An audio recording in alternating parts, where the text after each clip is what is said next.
şem kılamız. Batırlarının basını ayza kalıp, uldarındı kul, kızlarındı kün edemez. Kerey, önümden kanı senin boynunda. Kanga kan, çıkacak becekke.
Mene balam, qırağың dayım болды.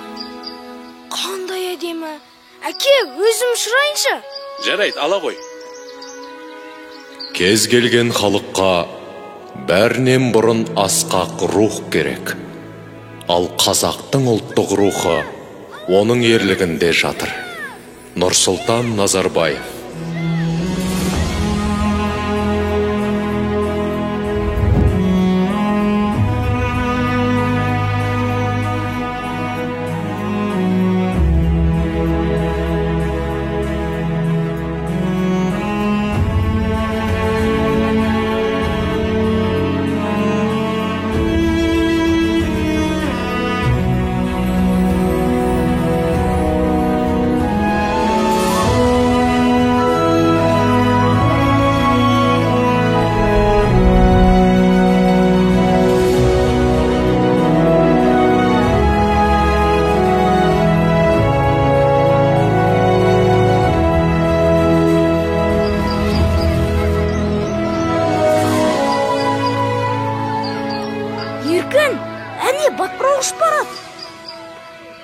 Ал мен алтын кездік тауып алдым. Қане, бері тұршы көрейін. Жоқ, бұл менікі. Қызғаншақ, бермеймін. Бұны мен таптым. Бер дедім мен саған. Сенікі емес. Бұл не жарық? Жаңа кездік қайда? Міне қызық. Қайда жоғалып кетті? Төртеу түгел болса төбедегі келет, алтау ала болса ауыздағы кетет деген осы. Бекер таластыңдар. Ата, жаңа ғана мына ескерткіш нұр шашқандай болды. Байқамадыңыз ба? Сонда бұл кісілер кімдер? Балалар, бұл қазақ мемлекетінің негізін қалаған, ұлтымыздың әділетті де батыр хандары, Керей мен Жәнібек. Ата, олар жөнді айтып беріңізші. Жарайды айтайын. Сонау 15 ғасырдың басында Алтын Орда ыдырап, бір бөлігін Жошының ұрпақтары билеп тұрды. Благодарствуем вам, Барак-хан. Мы передадим ваше послание нашему князю. Сіздің жолдауыңызды жеткіземін дейді, хан ием.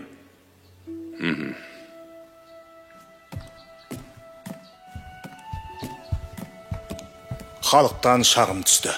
Орда маңында қарақшылар пайда болыпты. Тездетіп жасақ жіберіп, оларды құрықтау керек. Жібек жолы бойындағы керуендерді қорғауды мықтап тапсыр. Орындаймыз. Мәртебелі хан ием, ұлы ұстаз шұғыл хабармен қабылдауыңызды сұрайды. Кірсін. Хан ием, аспан әлемінен үрейлі хабар әкелдім. Айта бер, ұстаз. 77 жылда бір келетін құйрықты жұлдыз көрінді. Ол жер бетіне әсер етпей қоймайды. Қара күштер оянуы мүмкін. Сақтық жасаңыз. Болат, бауырым, ру басыларын таңбалы тасқа жина. Бірлігімізді бекемдеп алатын кез келді. Керей мен Жәнібекте барсын. Қазірден бастап ел өміріне араласа берсін. Орындаймыз. Ой, осы тас атудан жалықтым. Соны айтса шыдамым таусылды. Бұған не дейсің, Жәнібек? Сол да сөз бе, Керей? Көрдің бе? Мен саған одан зорын көрсетейін. Үлкен құмыраға қараш. Кәне.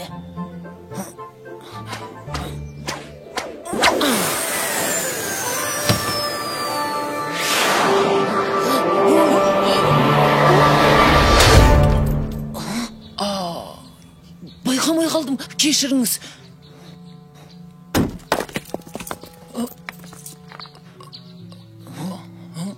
Батыр аға, сақпан атуды, сойылдасуды үйреттіңіз. Енді қылыштасуды үйренсек? Алдымен атуды үйреніңдер. Біз садақ тартып нысанаға тигізуді білеміз. Қалай? Ол қозғалмайтын нәрсе. Сендер қашқанға тигізіп, атқаннан бұлтаруды үйреніңдер. Сонда тышқан атамыз ба? Барақ хан таңбалы тастың басына жиналуды тапсырды.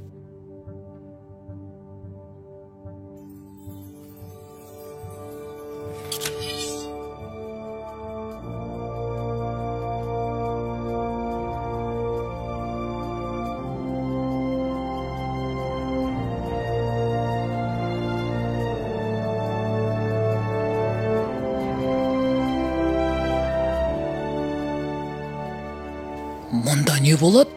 Бұл қандай тас? Бұл елдің бірлігін айқындайтын қасиетті тас. Әр рудың басшылары өз таңбаларын осы тасқа қою керек. Егер таңбалар түгел болса, ортадағы шаңырақтан нұр төгіледі. Ол нұр елдің бірлігінің, тұтастығының белгісі. Уа, игі жақсылар! Жау айтып келмейді. Сақтансаң сақтайым деген. Қасиетті жерде бірлігімізді айқындап алайық. Қане, таңбалы тастарды қойыңдар.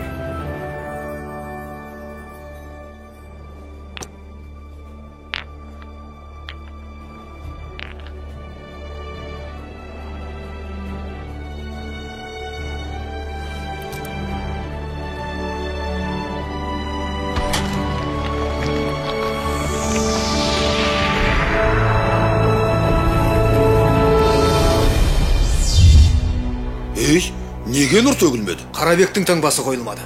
Өзі де көрінбейді. Қайда жүр өзі?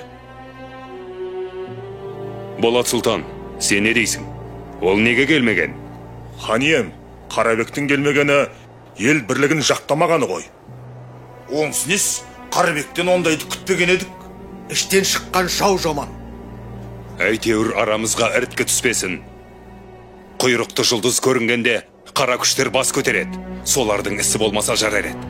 Ал біз ұрпаққа бірлікті мұра етіп қалдыруымыз керек. Онсыз болашағымыз қараңғы. Ендігі жерде бірлік үшін күресеміз. Батыр ата, енді не болады екен? Қарабек деген кім? Аттарың даяр ма? Иә, кеше ғана тайыма бас білдірдім. Енді менің тайымды үйрету керек. Барыңдар онда. Тез. Эй, Қарабек, Қарабек.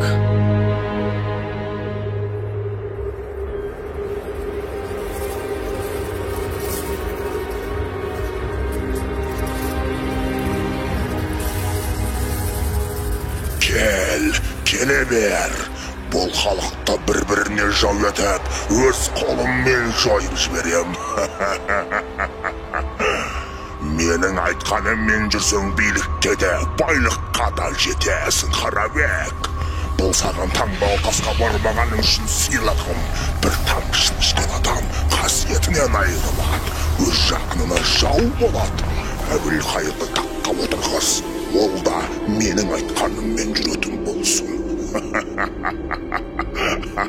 Тақта Барақ хан отыр емес пе? Оның көзін жой. Ал аузынан сүті кеппеген Керей мен Жәнібектің жарасы жеңіл. Ләббай тақсыр.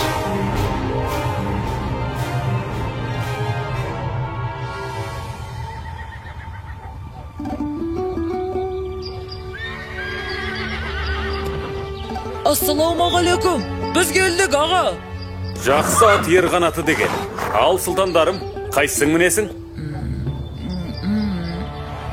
Не бол? Әлде қорқып тұрсың? Мен бе? Ешқандай да. Жалсам жер көтереді. Ал Ғанекей сұлтаным, тақымыңа мықты бол.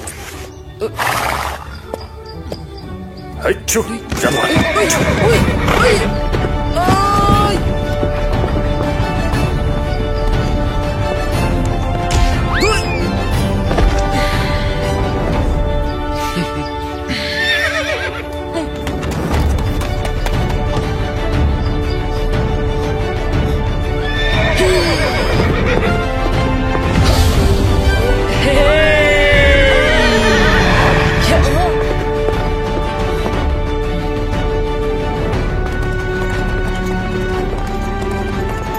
Сұлтандар!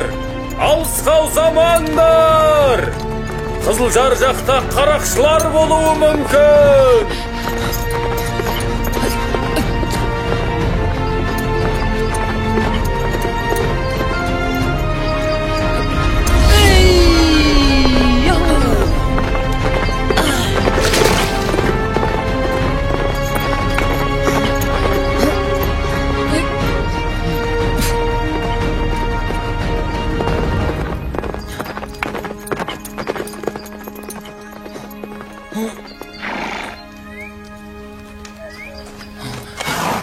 Жәнібек, сен ештеңе байқамадың ба? Жоқ аға. Тымыз ап кеттік ау деймін. Жаңа жылқышаға қарақшылар туралы айтқан еді. Қарақшы? Мен өмірде қарақшыларды көрмеппін. Әне, анда біреулер бар сияқты. Керей, өтінемін көрейікші. Жарайды. Бірақ көреміз де қайтамыз. Әттен қаруымыз жоқ. Менде сақпан бар.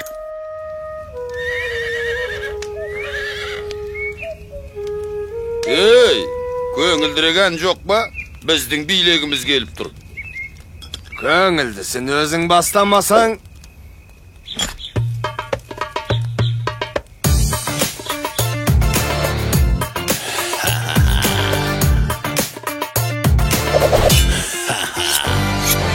Еркін дала еркесеміз, біз қарақшы біліп қой. Қайда жүрсек қарнымыз тоқ, күнде думан, күнде той. Басқаларша еңбек етіп, бел ауыртып жатпаймыз. Шарап ішіп шалқып тасып, біздің өмір қызық қой. Керуендер өтіп берсін жібек жолы бойында. Керуен басы береріңді өз еркіңмен дайында. Күміс теңге жібек мата бола берсін бәрібір. Аңыз етіп ел айтады, ертең біздер жайында.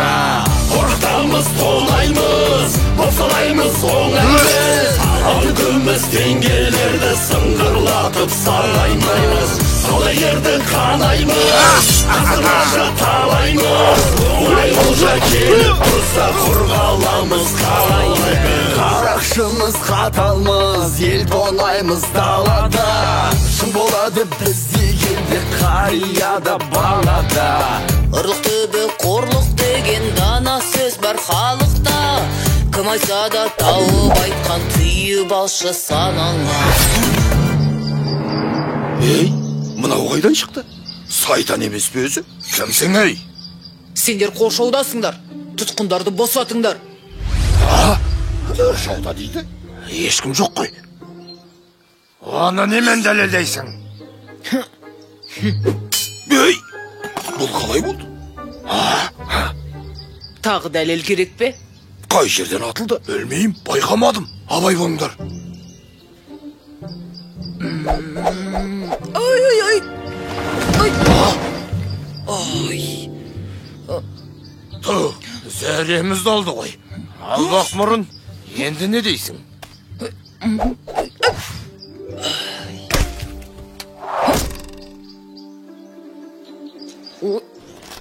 Қаш, Жәнібек, қаш.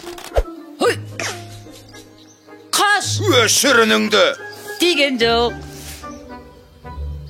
Қазір мен оның әкесін тантайын. Тапқан екенсің ойнайтын адамды. Сталдың ба? Мен саған тас атқанды көрсетейін.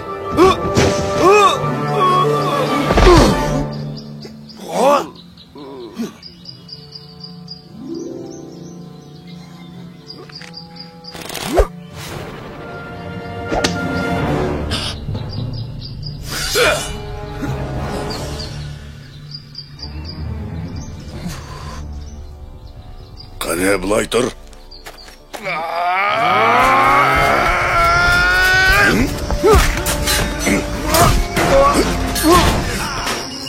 Алысқа замаңдар дегенім қайда? Біз тай үйретіп. Құрай қайдан ештеңе шықпайды. Керей, тұтқындарды босат. Қазір. Айғайлама дедім ғой. Құлақты жарасың.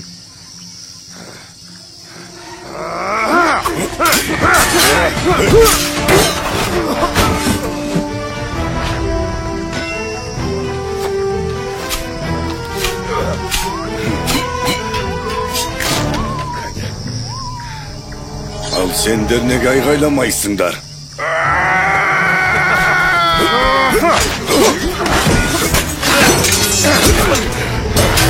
Болды, беріліңдер. Мәсіған. Мен құмырашы шебермін. Заттарымызды саудалауға келе жатқанбыз. Қарақшылар қапыда бас. Қай шақардан боласыңдар? Отырарданбыз. Рахмет, балалар. Сендер болмағанда не болар еді? Мен... Бұл Жәнбек, ал мен Кереймін. Мен Айшамын, ал мынау сендерге естелік болсын.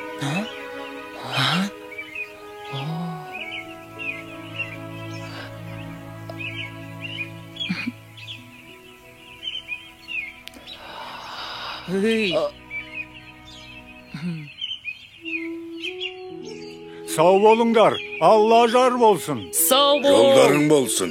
Сау болыңдар, балалар.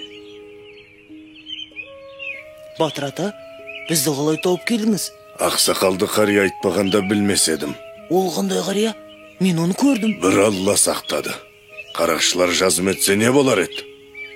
Түсіндік, Батыр ата. Жарайды, енді мұндай қайталанбасын.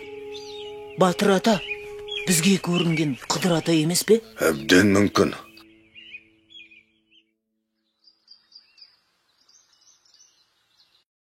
Сендер не күлкен тыңдамайсыңдар?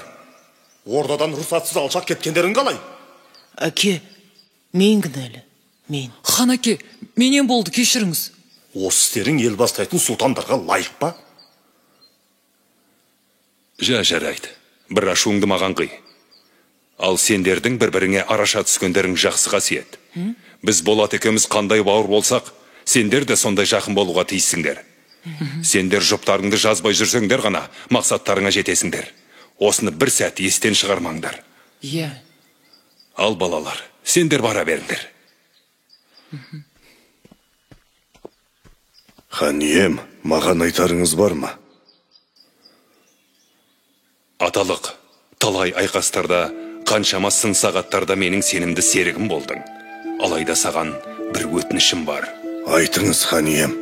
Таңбалы тастың басындағы жайды көрдің. Аумалы төкпелі заман болғалы тұр. Бір бәлені ішім сезет. Айтарым, Керей мен Жәнібек саған аманат. Алаң болмаңыз, хан ием. Олар үшін жаным құрбан.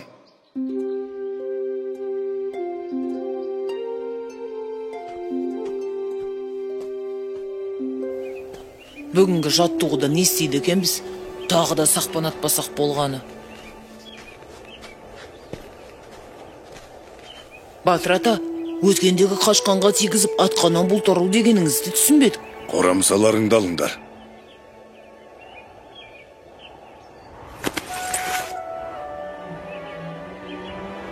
Мынаушы жоқ жебені не істейміз? Тайларыңды атыңдар. Не үшін? Ет ауырады ғой. Бұл тай сендерге сауын бие емес. Жорық аты болсын десеңдер. Атыңдар. Атыңдар.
Әне, атқаннан болтыру деген осы.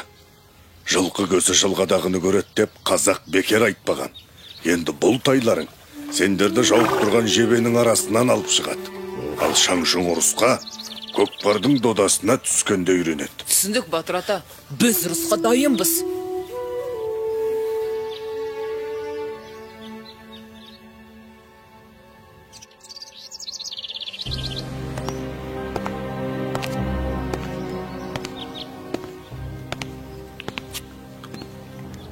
Мырза, мұнда жай жүрсіз бе? Мұндай уақытта адам жай жүруші ме едім?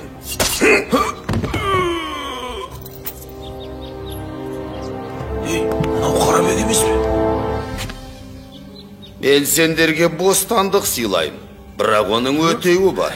Не істеу керек? Әйтсе де сендер үшін түк емес. Қысқасы, таңертең барақ хан Моғолстан ханы Есенбұғаға қонаққа барады.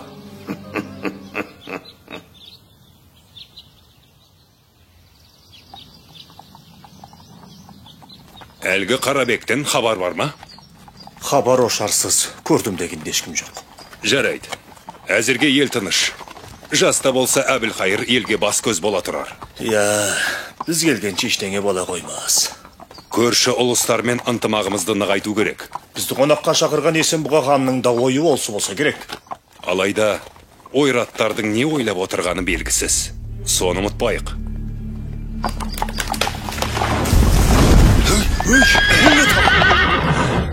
Ханем, абайлаңыз!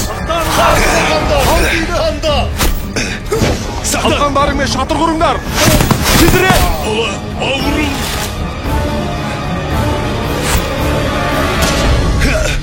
Ханға оқ тиді!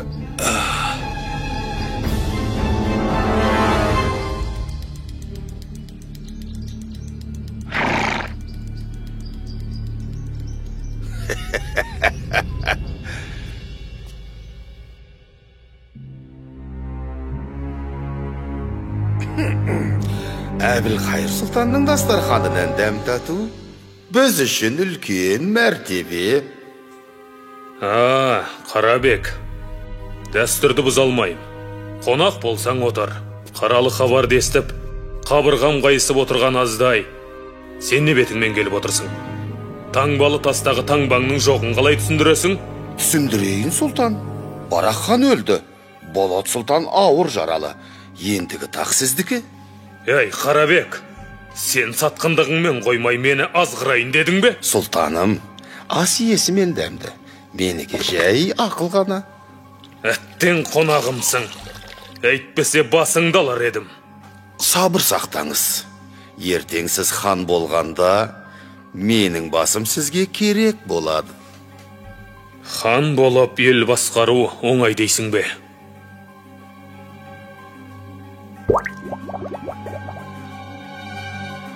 Сұлтаным, тақ мынау балғымыздан да тәтті болады. Дәмін алсаңыз құмарына түсесіз. Әлемді басып жан шисіз. Дегеніңізге жетесіз. Алыңыз. Сен дұрыс айтасың. Келесі хан мен боламын. Әбілқайыр хан жасасын.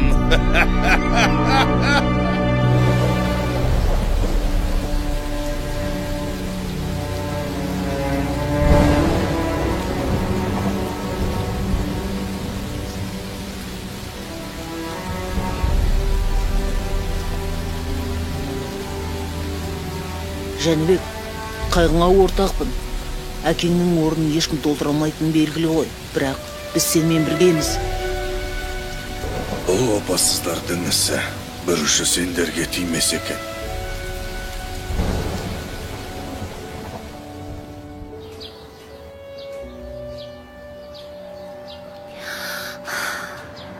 Ата, ал содан соң не болды?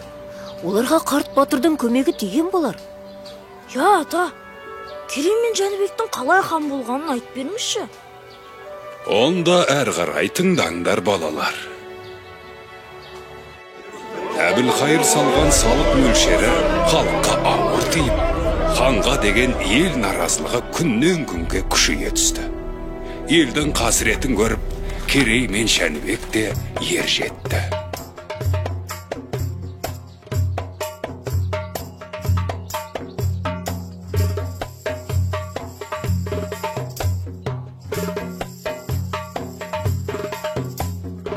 Хан ием, Керей мен Жәнібек сұлтандар келіп тұр.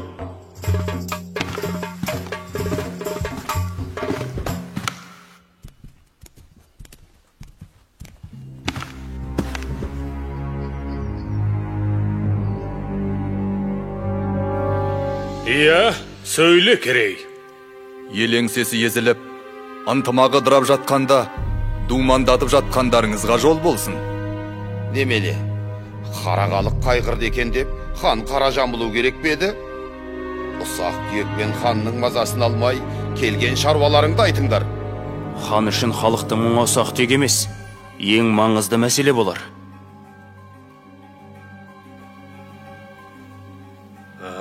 Хан аға, көзіңізді ашыңыз.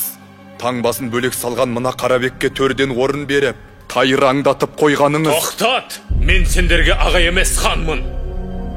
Ендігі жолы алдымда тізерлеп отыратын болыңдар. Маған ақыл айтуға келген болсаңдар, боссыңдар!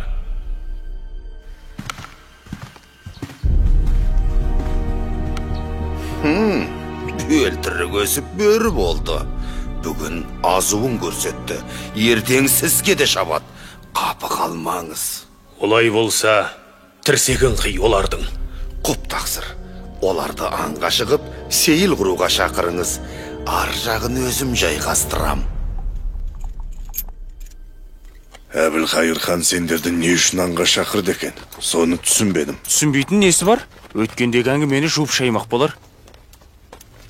Қазір саят құрып көңіл көтеретін кез емес. Иә, мүмкін оңашада айтар әңгімесі бар шығар. Әйтеуір сақ болайық. Шу жануар.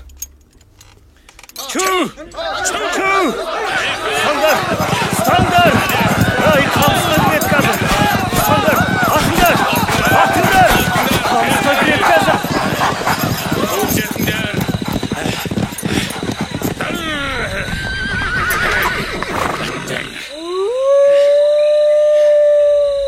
Ал сұлтандарым, қанжығасы майланған бірінші адамға алтын зерлі қасқыр ішік жабылады.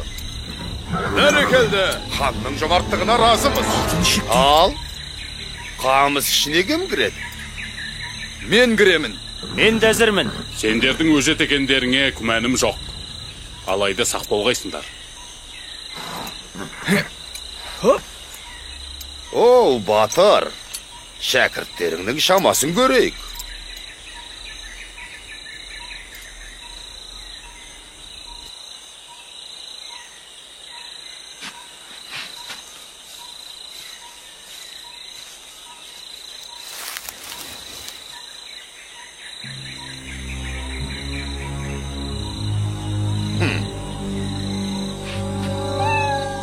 Al, bara ғой.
Жәнібек сұлтан? Керей қайда?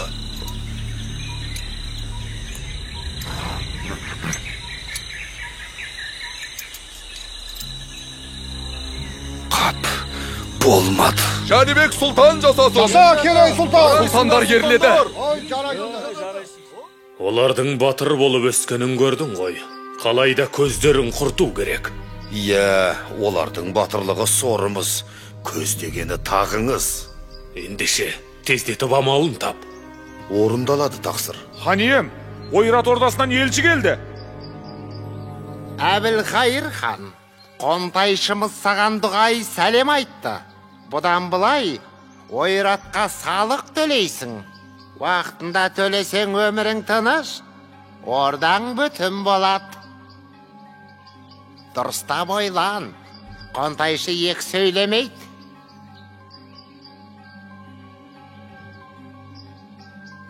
Жетпегені осы еді. Енді не дейсің? Салықты халық төлейді. Сіздің неңіз кетеді? Елді езіп ұстасаңыз ғана бас еді.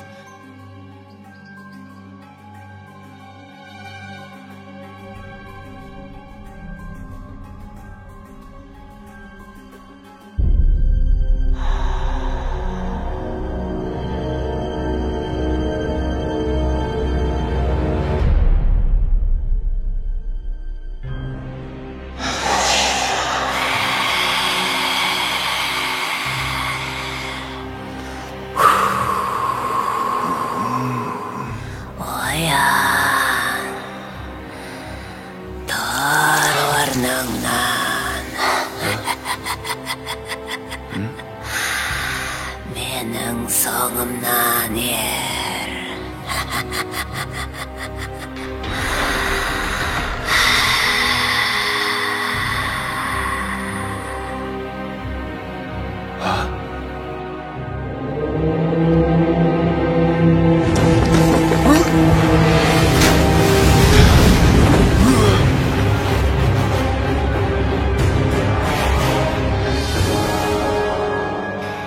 Керей сұлтан, ана алдырған алтын тақ сені күтіп тұр. Әйтпесе, Жәнібектің де көздегені сол тақ. Керейдің де көздегені сол тақ. Әкеңнен қалған таққа ие болғысы келеді. Ал ол тақтың мұрагері тек қана сенсің. Тақ бар жерде бақ бар, дүние байлық, билік пен мансап бәрі сонда. Бірақ тақ біреу, ал сендер екеусіңдер. Кім бірінші жетсе тақ соныкі. Тезірек, тезірек.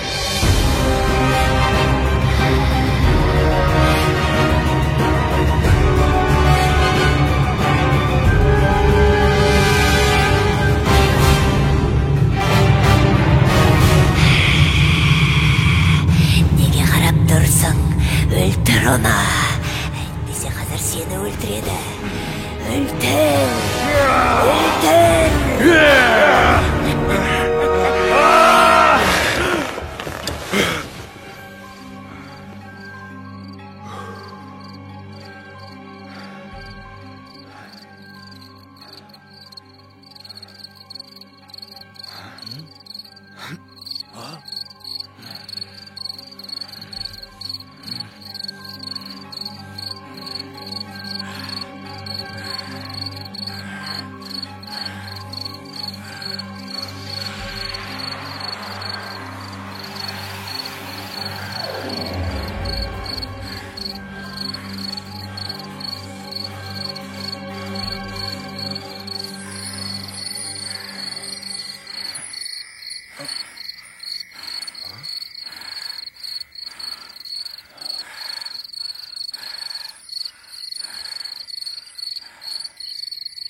Қара ниет қарақшыларым, қайдасыңдар?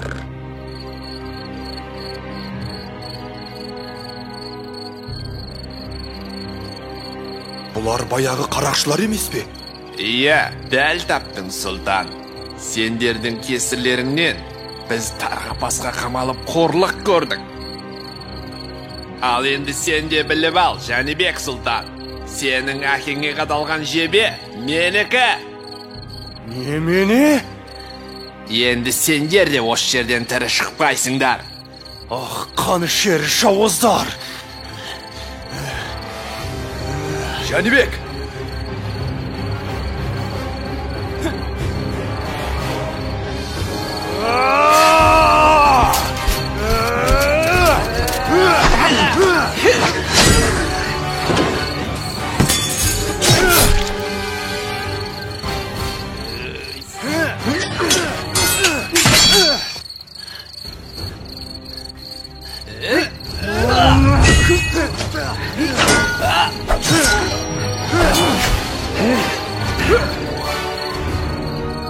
Жәнібек, өлтіре көрме, өтінем. Шымын жанымды қия көр.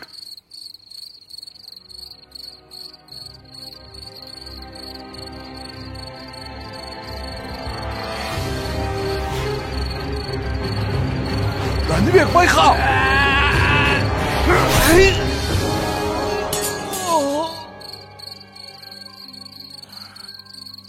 Бұлар баяғы қарақшылар емес пе? Иә, солар. Менің әкемді де осылар өлтіріпті. Бұл сендерге жасалған екінші қастандық. Ал бұларды кім жіберген? Қарабектің ісі емес пе? Әбден мүмкін. Таңнан қалмай жолға шығамыз. Біраз уақытқа дейін бой тасалау керек. Қайда барамыз? Ұлы ғұламалар шаһары Отырарға. Отырарға? Айшаның ауылына ма? Саған айтты ғой, ғұламалар еліне деп.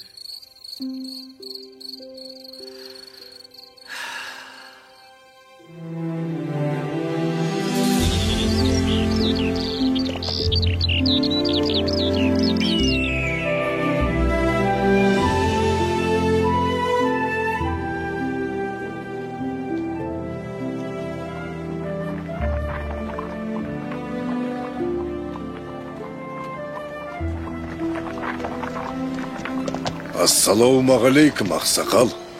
Уағалейкум ассалам. Көш көрікті болсын. Ей, балам, несін айтайын. Бұл елден береке кеткелі қашан. Ханымыз адам танымастай өзгерді. Ауыр салықты көтер алмай көшіп барамыз. Әттең қолымыз қысқа.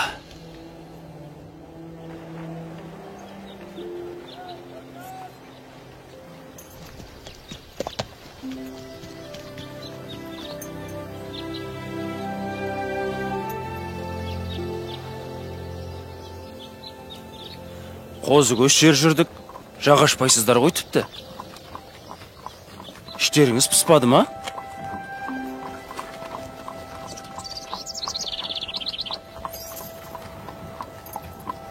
Батыр ата, отырар әлі алыс па? Олай болса мен сіздерге ән айтып берейін. Жол қысқарсын.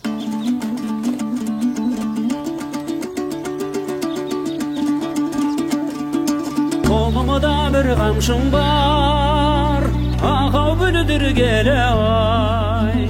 Айтайын мен бір сөзді күлдіргелі ай. Орныңнан әр отырмай, ақау дермен отырай. Қолымда қармағым жоқ білдіргелі ай. Ай-гай, ай-гай, ай-гай, ай, ағдабиғай білдіргелі ай. Ай-гай, ай-гай, ай-гай, ай, ағдабиғай білдіргелі ай.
югай, ағдариғай, ойнақтаған ай. Міне, келіп те қалдық.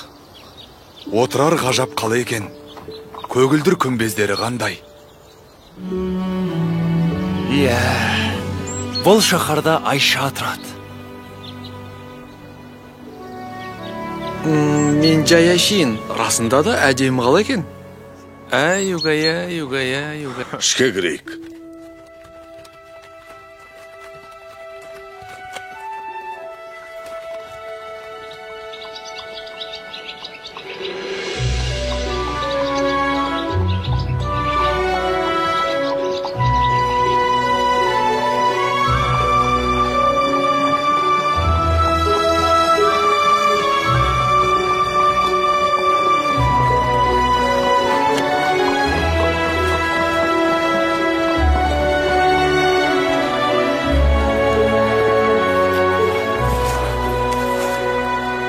Батыр ата, мына белгіні сіздің қылышыңыздан көргенбіз.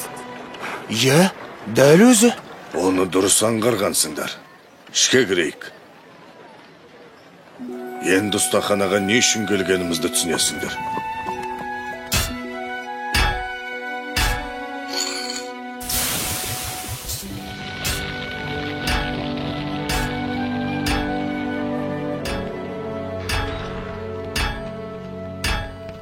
Амансың ба, қандыбалақ досым? Армысың, батырам. Ат көлік аман келіп жеттіңдер ме? Аллаға шүкір сапарымыз сәтті болды. Ал өзің қалайсың? Қартайып қар ұстауға жарамай қалған жоқсың ба? Жоға, о не дегенің? Жауға қарсы бірге шабайық десең, мен дайынмын. Бәрекелді достым. Менің өтінішімді орындап қойған боларсың. Иә, сенің тапсырысыңды дайырлап қойдым. Әкеліңдер.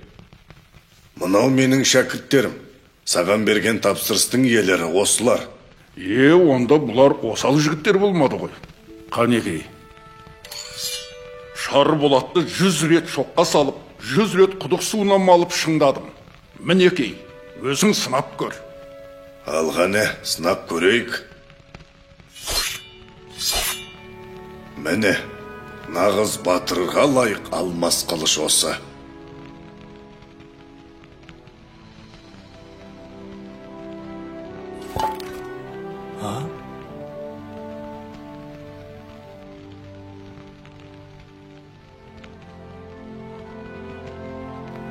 Сіздерге рахмет. Бұл қылыш ел мүддесіне қызмет ететін болады. Жаумен бетпе-бет келсем ғой, жайратып салатын. Ол күнде алыс емес. Бірақ күш пен қарудан маңызды нәрсе бар. Енді сендерге соны үйрену керек. Біз қашанғы үйрене береміз? Ержеттік емес пе? Құдай қаласа сендер келешекте ел бастап халық қамын жейтін азамат боласыңдар. Дана, кемеңгер адам ғана елін әділ басқарып дегеніне жеткізеді. Ол үшін білім керек. Қараңдаршы. Ұлы дала төсіндегі мына шаһар әлемге әйгілі қаншама даналарды шығарды. Таңертең сол білім ордасына барамыз.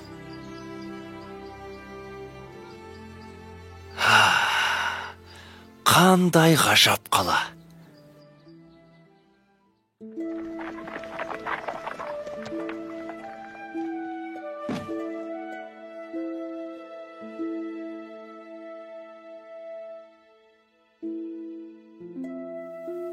Ассалаумағалейкум, ұстаз. Уағалейкум ассалам, бауырларым. Төрлетіңдер. Қателеспесем, Болат сұлтанның ұлы Керей мен Барақ ханның ұлы Жәнібек сұлтандар емес пе? Иә, бойымдағы бар өнерді үйреттім. Енді сұлтандар білім алса деймін.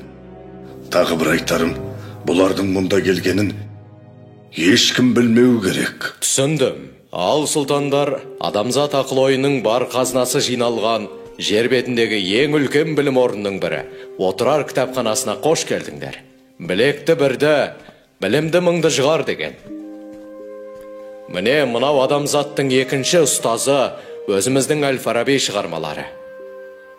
Мынау Барзғандық Махмуд Қашқари, ал мұнда баласығындық Жүсіп еңбектері.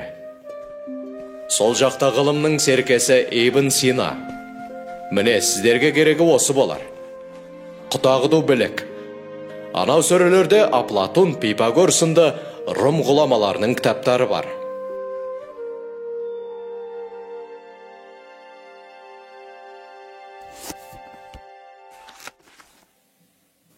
Иә, бұл шығыстың шайыры Омар Хайям.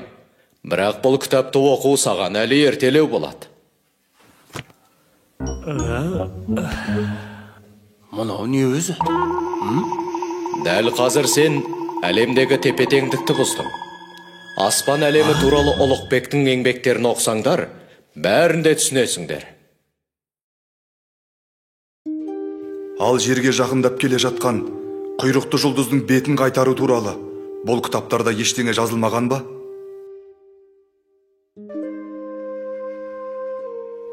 Бұл сұрақтың жауабы бір Аллаға ғана аян. Өйткені аспан әлемінің біз білмейтін құпия сырлар өте көп.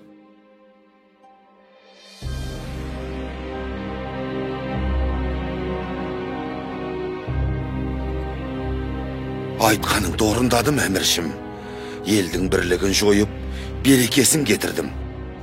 Орданың шаңырағы шайқалып тұр. Сен Керей мен Жәнібектен көз жазып қалдың. Оларды қайткенде де табу керек. Сол екеуін қолдайтын бір күш бар екен анық. Түсіндім. Жер астына кіріп кетсе де табамын.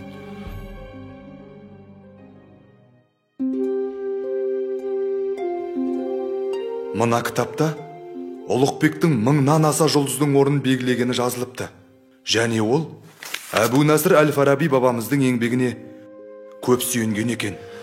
Ол кісілерде көп ғылымды игеру қайда? Неге олай дейсің? Біз де жақсы білім алуға ұмтылуымыз қажет. Бүгінге жетер енді Керей. Біраз бой жазып, қала аралап келсек қайтеді? Сен бара бер. Мен әлі біраз отырып, мына кітапты аяқтап тастайын. Жарайды, өзің біл. Мен барып қаламен танысып қайтайын.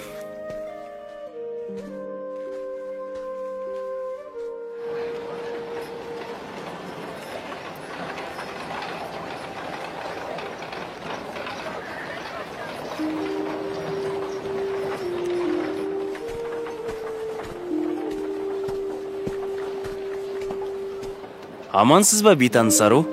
Кешіріңіз, сіз құмыра жасайтын шеберхананың қайда екенін білесіз бе? Білемін, бірақ есіме түспей тұрғаны. Мүмкін бір зат сатып алсаңыз, есіме түсіп қалар. Олай болса, мен сіздің мына гүліңізді алайын. Бұл гүл жарайды, сізге берейін.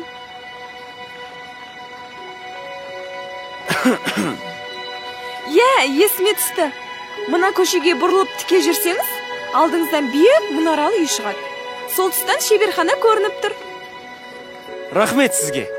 Келіп тұрыңыз, мырза.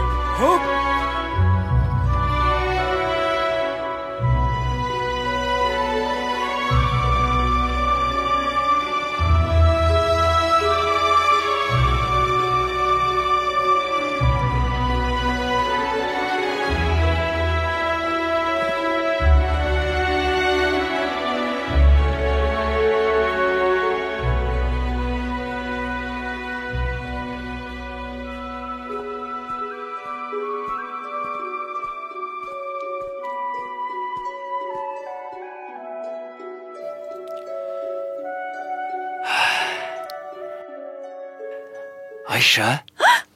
Бұл кім өзі? Жігітім, жайма? Мен жай Айша керек еді. Айша ма? Ол келесі шеберханада. Айып етпеңіз, қателесіп қалыппын. Қабат деген ай, ыңғайсыз болды. Сәлем бердік. Қазір күте тұрыңыз. Мен жаңа ою үлгісін жасап жатырмын. Бұлай, енді бұлай. Міне, дайын болды. Айша, мен... Әкеліңіз.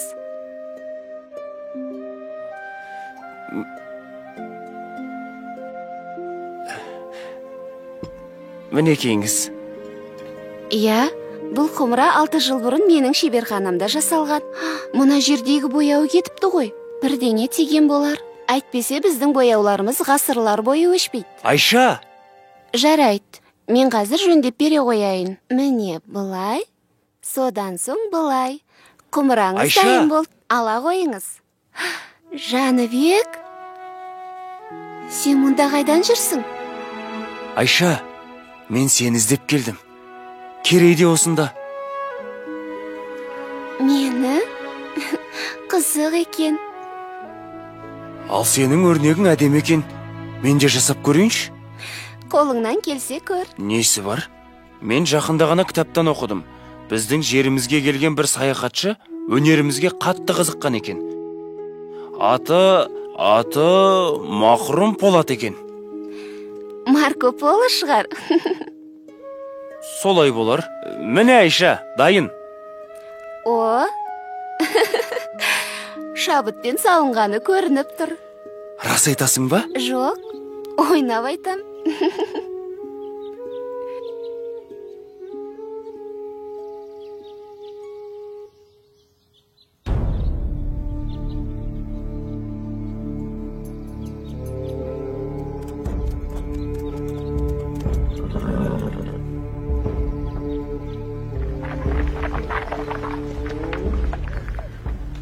Бұлар кімдер екен?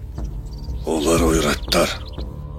Халықтан жиған олжасын алып барады. Ойраттар бізді қашанғы қанайды. Оларды орнына қоятын кез келген сияқты. Жүрек қалауларың білсін. Өз әрекеттеріңе жауап беретін кездерің келді.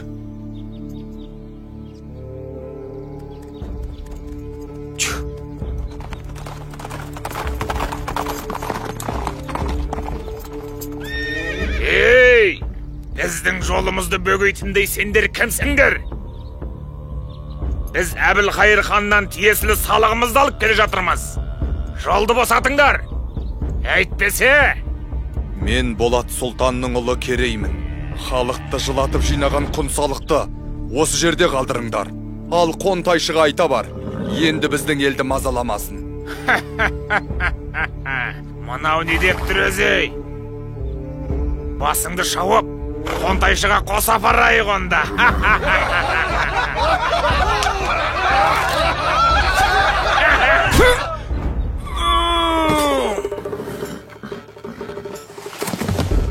Ей, не болды? Өлтірді! Кетті Керей. Шу!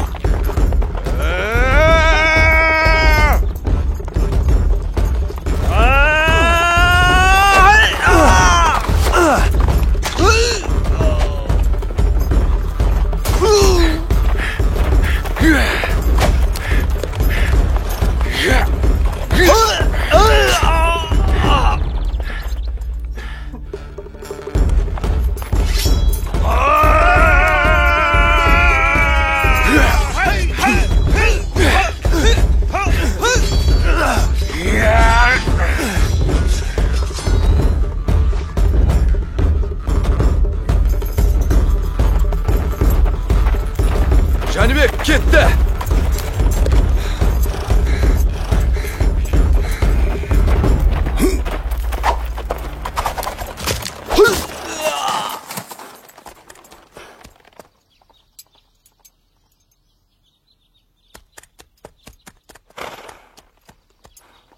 Кім екенімізді көрсеттік ау шамасы. Батыр ата, қандай баға бересіз? Қиын сәттер әлі алда.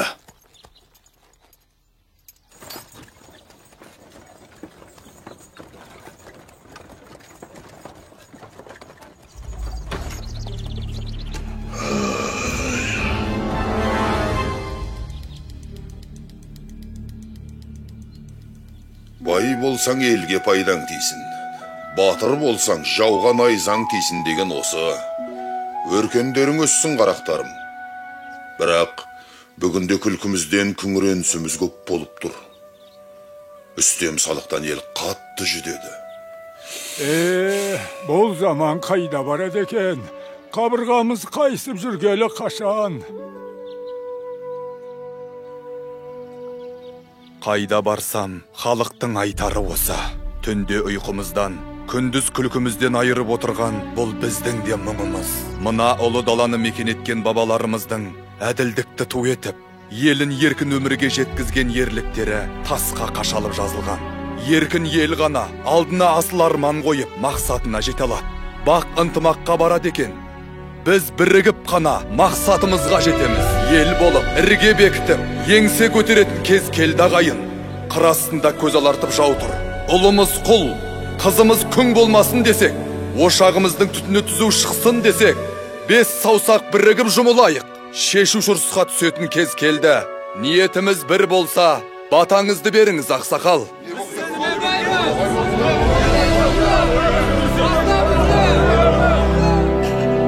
Арманың қол жетер жерде болсын, халқыңның қалауы сенде болсын.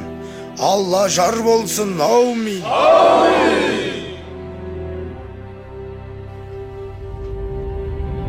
Я, айта бер, не бітірдің? Ханды азғырып, Жәнібек пен Керейге қарсы айдап салған едім. Болмады. Мен берген қара дәрінің әсерінен бе, жорыққа бара жатқан ханымыз жолда қайтыс болды. Енді не істейміз? Тыңда, Қарабек, сен Қоңтайшыға барып, оның сеніміне кіруге тарас. Ханның қайтыс болғаны туралы хабар оларға ендігі жеткен болар. Ойраттардың сақшыларына шабуыл жасаған Керей мен Жәнібек екенін айтып бар. Оны білсе Қоңтайшы олардан кек алмай қоймас. Ал екі сұлтанмен соғысып, әбден әлсіреген сәтте Қоңтайшының көзін жою қиын емес. Оқтың ба? Оқтым, әміршім. Сонда тақ менікі болады.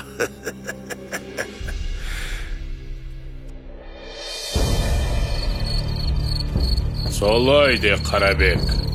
Ол екеуінің сонда не көздегені бар екен? Ұлы Қоңтайшым, хан тағынан дәмелі Керей мен Жәнібек сұлтандар өз алдына ел болып, әскер жинап сізге қарсы тұрмақшы. Егерде сіз олардан бұрын әрекет жасасаңыз, бүкіл Дешті Қыпшақ жеріне өзіңіз ие боласыз. Жаман емес. Маған мыңбасы қара жалды шақыртыңдар.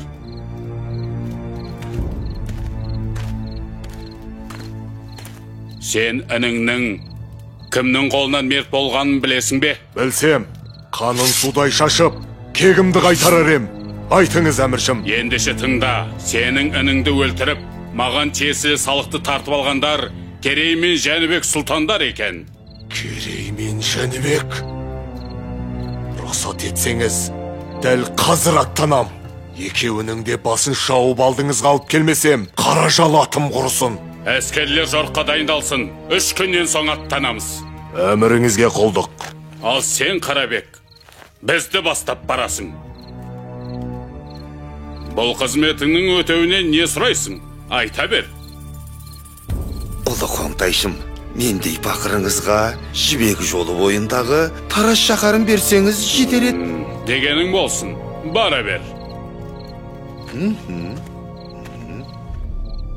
Өз елін сатқаннан қайыр жоқ. Ертең бізді де сатып кетеді. Жорықтан соң көзін жой.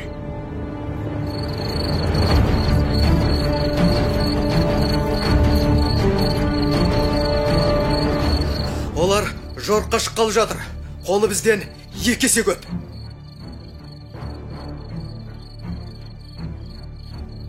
Несі бар? Әр қайсымыз 3 ойратқа татсақ, олар көп емес екен. Міне, күші басым жауды, ақылмен жеңетін кез келді. Мұндайда айла керек. Ендеше ақылымызды ортаға салайық.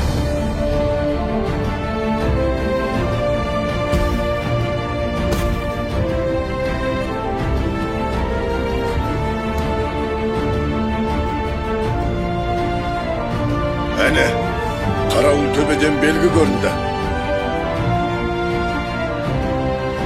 Қане, атқа қонайық. Жәнібек, дабылдың белгісін бер.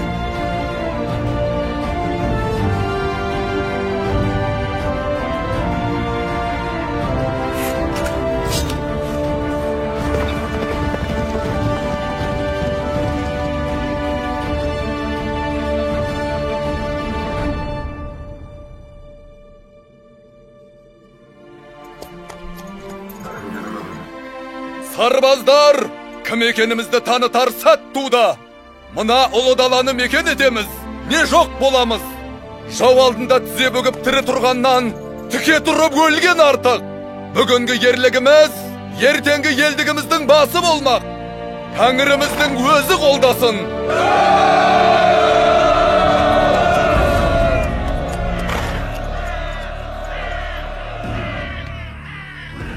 Олардың қолы қанша? Бізден 2 есе аз, әміршім. Қарашал!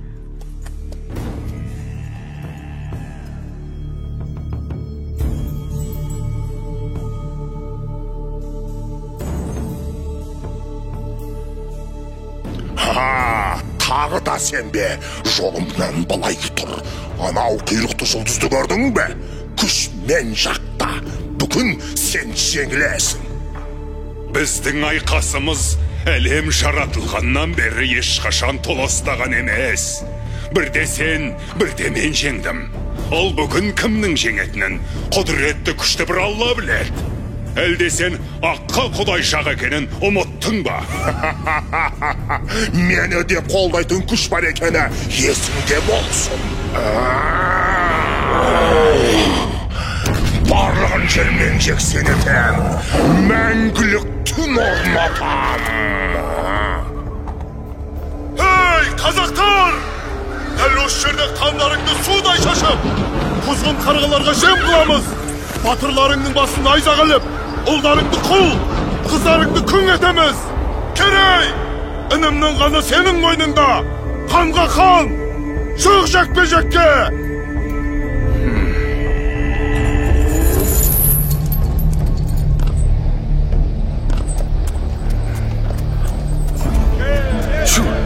Kerey, Allah şar olsun.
тас.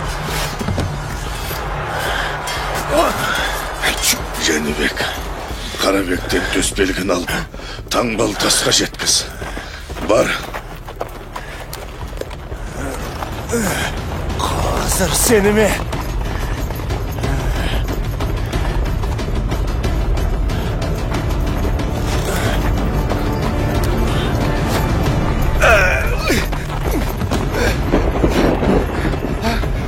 Жәнібек, кешір. Мен сенің әкеңдің сенімді серік едім ғой. Мені қара басты, мені сайтан азғырды. Тірі қалдырсаң, өмір бақи құлыңма өтем. Жәнібек, өтінем. Онда бар сол сайтаныңа.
Айқасымыз мұнымен әлі біткен жоқ.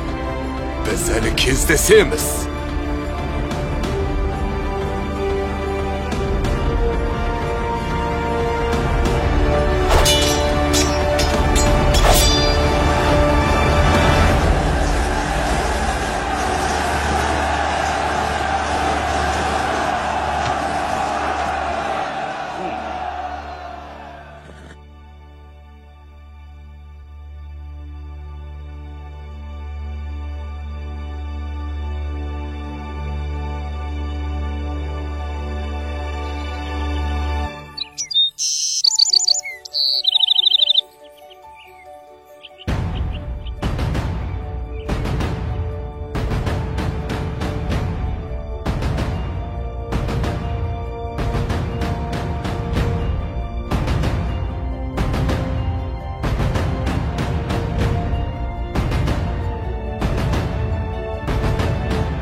Анды ақ киізге көтерейік.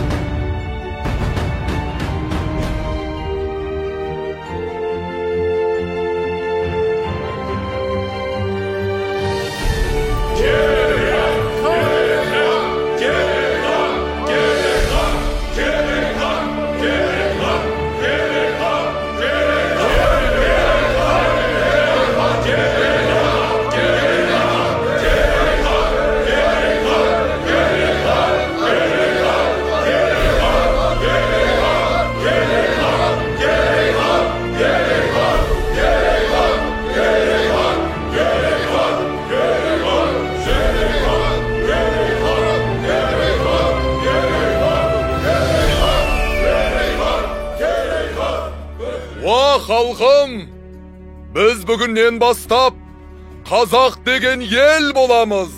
Мына ұлы даламызды жанымыздан артық қастерлеп, қанымызбен қорғаймыз. Іргесі берік, туы биік бұл ел келер ұрпаққа аманат болсын. Ұлы дала елі мәңгілік болғай деп тілейік.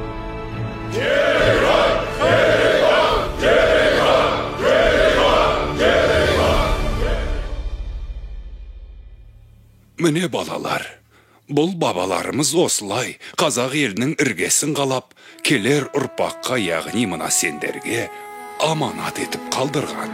Қандай ғажап оқиға. Өткен тарихымыз ерлікке толы екен ғой ата. Дұрыс айтасыңдар балаларым. сендер өз тарихымызбен мақтануға тиіссіңдер. Еркін, Болат, үйге қайтыңдар, кеш болып қалды. Рахмет сізге, ата. Біз де өскенде елімізді қорғайтын батыр боламыз. Сау болыңыз, ата. Мақсаттарыңа жетіңдер, айналайындар.